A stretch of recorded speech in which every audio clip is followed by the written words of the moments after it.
قربانی کے چند مسائل۔ مسئلہ: مال کے نصاب مرد و عورت پر ہر سال قربانی واجب ہے۔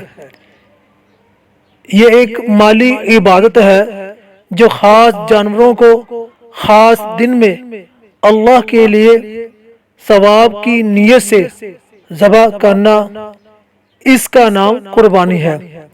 مسئلہ: مال کے نصاب وہ شخص ہے جو 52.5 تولہ چاندی یا 7.5 تولہ سونا یا ان میں سے کسی ایک کی قیمت کے سامان تجارت یا کسی سامان نوٹوں پیسوں کا مالک ہو۔ یہ مملوکہ چیزیں حاجت اصلیہ سے زائد ہوں۔ مسئلہ: مال کے نصاب پر ہر سال اپنی طرف سے قربانی کرنا واجب ہے۔ اگر دوسرے کی طرف سے بھی کرنا چاہتا ہے تو اس کے لیے دوسری قربانی کا انتظام کرے۔ مسئلہ: قربانی کا جانور موٹا، تازہ، اچھا اور بے عیب ہونا ضروری ہے۔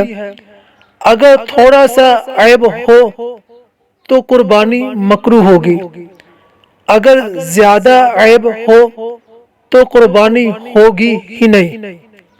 مسئلہ: اندھا، لنگڑا، کانا، بے حد دبلا، دہائی سے زیادہ کان، دم، سنگ، تھن وغیرہ کٹا ہوا، پیدائشی بے کان کا، بیمار، ان سب جانوروں کی قربانی جائز نہیں۔ مسئلہ: قربانی کے گوشت کے 3 حصے کریں۔ ایک حصہ صدقہ کریں، ایک حصہ احباب میں تقسیم کر دیں اور ایک حصہ اپنے لیے رکھ لیں۔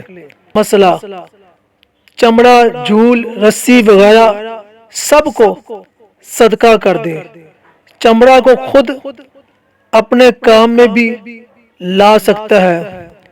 مسئلہ: 9ویں ذو الحجہ کی فجر سے 13ویں کی عصر تک 5 وقت کی ہر نماز کے بعد ایک بار بلند آواز سے تکبیر کہنا واجب اور 3 بار کہنا افضل ہے، اور وہ یہ ہے: اللہ اکبر، اللہ اکبر، لا الہ الا اللہ، واللہ اکبر، اللہ اکبر وللہ الحمد۔